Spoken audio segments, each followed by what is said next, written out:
প্রেম কিংবা ভালোবাসার সম্পর্ক শেষ হয়ে যাওয়ার পর অনেক সময় সেই মানুষটিকে ভুলে যাওয়া অসম্ভব মনে হয় তার স্মৃতি থেকে মুক্তি পাওয়া অসম্ভব ব্যাপার। কিন্তু সত্য হলো, সময়ের সাথে সাথে সবকিছু সম্ভব যদি আপনি সেটা চান। আপনি যদি সঠিক উপায়ে নিজেকে সামলাতে পারেন, তাহলে ধীরে ধীরে তার স্মৃতি থেকে মুক্তি অবশ্যই পেতে পারেন। এখানে আমি কিছু গুরুত্বপূর্ণ টিপস আপনাদের সঙ্গে শেয়ার করব। এবার আপনার মনে প্রশ্ন হলো, ম্যাডাম, আমি তো জাস্ট সার্চ করছিলাম কিভাবে আমার ভালোবাসার মানুষটিকে পুরোপুরি পাবো, কিন্তু যেখানে সম্পর্ক শেষ হয়ে গেছে, যেখানে আপনি যে সম্পর্ক থেকে তিল তিল করে নিজেকে মারছেন, সেখান থেকে বেরিয়ে আসাটা বুদ্ধিমানের কাজ। আর যদি আপনার পার্টনার সত্যি আপনাকে 1%ও ভালোবেসে থাকতো, তাহলে আপনি এই টিপসগুলো মেনে নেওয়ার পর সে নিশ্চয়ই ফিরে আসবে, কারণ সে আপনাকে পরিবর্তন দেখবে। আর আপনি যদি আগের মতো তার পেছনে পড়ে থাকেন, তাহলে সে তো কোনো রকমেই আসবে না। ফার্স্ট যেটা হলো, বাস্তবতাকে মেনে নিন। প্রথমে বুঝতে হবে যে জীবন চলার পথে অনেক কিছুই পরিবর্তন হয়। সম্পর্কের ইতি টানার সিদ্ধান্ত হয়তো আপনার বা তার পক্ষে কঠিন ছিল, কিন্তু বাস্তবতাকে মেনে নেওয়া ছাড়া আর কোনো উপায় নেই। যত দ্রুত আপনি এটি মেনে নেবেন, তত দ্রুত আপনি মানসিকভাবে সুস্থ হতে পারবেন, তত দ্রুত আপনি নিজেকে এগিয়ে নিয়ে যেতে পারবেন। আপনি যদি সত্যিই এই টক্সিক রিলেশনশিপ থেকে বেরিয়ে আসতে চান, তাহলে যোগাযোগ বন্ধ করুন। একদমই বন্ধ করে দিন। যদি সত্যিই আপনি তাকে ভুলতে চান, তবে তার সাথে সব ধরনের যোগাযোগ বন্ধ করুন। ফোন, মেসেজ, সোশ্যাল মিডিয়া এসব থেকে নিজেকে দূরে রাখুন। তার প্রোফাইল ঘাটাঘাটি করলে শুধু পুরনো স্মৃতি তাজা হবে, যা আপনাকে আরও কষ্ট দেবে। আপনি কোনোদিনও তাকে ভুলতে পারবেন না। আপনি কথাই শুনেছেন যে চোখের দূর সে মনেরও দূর, কিন্তু এটাই হলো বাস্তব। আপনার পার্টনার করতে পারছে, এতদিনের সম্পর্কগুলো থাকতে পারছে, আপনি কেন পারবেন না? তাই আপনাকে নিজের জন্য, আপনার পরিবারের জন্য আপনাকে পারতেই হবে, এবং আপনি পারবেন। তার জন্য আমি আছি, কোনো সমস্যা নেই।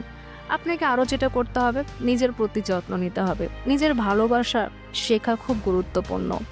ব্যায়াম করুন, পছন্দের খাবার খান, ঘুরতে যান, নতুন কিছু শিখুন, স্কিল ডেভেলপ করুন। যখন আপনি নিজের যত্ন নেবেন, তখন ধীরে ধীরে আপনার মন ভালো হতে শুরু করবে। কারণ সর্বপ্রথমে আগে নিজেকে ভালোবাসুন। আমি যদি নিজেকেই না ভালোবাসি, অপরকে আমি কেন ভালোবাসতে পারবো? আর সেই বা আমাকে কেন ভালোবাসবে? সে তো ভাববে যে নিজেকেই ভালোবাসে না, আমাকে ভালোবাসা দিতে এসেছে। তাই সবচেয়ে গুরুত্বপূর্ণ যেটা হলো, নিজেকে ভালোবাসা শিখতে হবে। নিজেকে আগে ভালোবাসুন। ফার্স্ট আপনি আপনার সঙ্গী, তারপরে অন্য কেউ। আরেকটা কথা মনে রাখবেন, নিজেকে সব সময় ব্যস্ত রাখুন। খালি দিমাগ শয়তানের ঘর, সেটা আমরা সবাই শুনেছি। খালি মস্তিষ্ক শুধু দুঃখ বাড়িয়ে তোলে। তাই নিজেকে ব্যস্ত রাখার চেষ্টা করুন। পড়াশোনা, কাজ, শখ, যে কোনো কিছুতে নিজেকে নিমজ্জিত করুন। এত এত আপনার কাছে অপশন রয়েছে আজকালকার। ইউটিউবে, সোশ্যাল মিডিয়াতে অনেক কিছু অপশন রয়েছে, যে কোনো স্কিল ডেভেলপ করতে পারেন। এতে আপনার মন অন্যদিকে ব্যস্ত থাকবে এবং কষ্ট ধীরে ধীরে কমবে। তার মানে এই নয় যে ব্যস্ত রাখার জন্য নিজেকে আমি দুঃখের গান শুনে যাচ্ছি। যত আপনি দুঃখের গান শুনবেন, তত আপনার ভালোবাসাটাকে কোনোদিনও ভুলতে পারবেন না। তাতে আপনি আরও কষ্ট পাবেন। নতুন অভ্যাস গড়ে তুলতে হবে। হ্যাঁ, নতুন অভ্যাস গড়ে তুলুন। নতুন কিছু শুরু করুন, যা আপনাকে আনন্দ দেবে। জিমে যাওয়া, বই পড়া, লেখালেখি করা বা নতুন কোনো দক্ষতা অর্জন করা আপনাকে মানসিকভাবে শক্তিশালী করবে। বন্ধু-বান্ধব এবং পরিবারের সাথে সময় কাটান বেশি বেশি করে। আপনার কাছের মানুষের সাথে বেশি সময় কাটান। তারা আপনাকে ভালো পরামর্শ দিতে পারবে এবং মানসিকভাবে সাপোর্ট দিতে পারবে। অতীত আমাদের হাতে আর নেই। অতীত যেটা ঘটে গেছে, অতীত নিয়ে না ভেবে ভবিষ্যতের দিকে এগিয়ে যান। অতীতে কি হয়েছে তা ভেবে সময় নষ্ট করার কোনো মানেই নেই। বরং সামনে কিভাবে এগিয়ে যাবেন সেই বিষয়ে ভাবুন। নতুন লক্ষ্য ঠিক করুন এবং সেগুলো অর্জনের জন্য কাজ শুরু করে দিন। নিজেকে আপডেট রাখুন।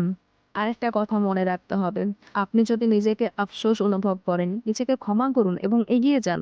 অনেক সময় আমরা নিজেদেরই কষ্ট দিই, নিজেদেরকে দোষ দিই এবং অতীত নিয়ে আফসোস করতে থাকি।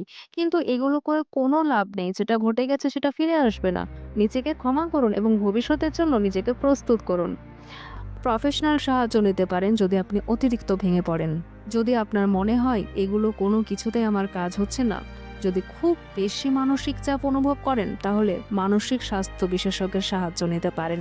তবে সেগুলো না করাই বেটার, কারণ আপনিও একটা মানুষ, আপনি পারবেন। পারার জন্যই তো আপনি ভিডিওটা দেখছেন, তাই না? আপনার মাথায় এসেছে যে আমি তাকে ভুলবো কি করে, আজকে টপিক তো এটাই ছিল, সেই জন্য আপনি ভিডিওটা দেখছেন। তার মানে আপনি নিশ্চয়ই পারবেন। কখনো কখনো কাউন্সেলিং আপনাকে সুস্থ হতে সাহায্য করতে পারে, বাট নিজের ব্রেনটাকে নিজেকেই পরিবর্তন করতে হবে। আরেকটা কথা মনে রাখবেন, সময়কে নিজের বন্ধু বানান। সবচেয়ে বড় সত্য হলো সময় সব ক্ষত সারিয়ে তোলে। আর যা আপনাকে অসহ্য কষ্ট দিচ্ছে, কিছুদিন পর তা আর অতটা কষ্টকর মনে হবে না। তাই ধৈর্য ধরুন এবং বিশ্বাস রাখুন যে আপনি এই পরিস্থিতি থেকে বেরিয়ে আসতে পারবেন। শেষ কথা বলি, একজনকে ভুলে যাওয়া কোনো সহজ কাজ নয়, তবে এটি বাস্তব। আপনি যদি নিজের প্রতি সদয় হন, নিজেকে সময় দেন এবং নতুন লক্ষ্যের দিকে এগিয়ে যান, তবে ধীরে ধীরে সব কিছুই ঠিক হয়ে যাবে।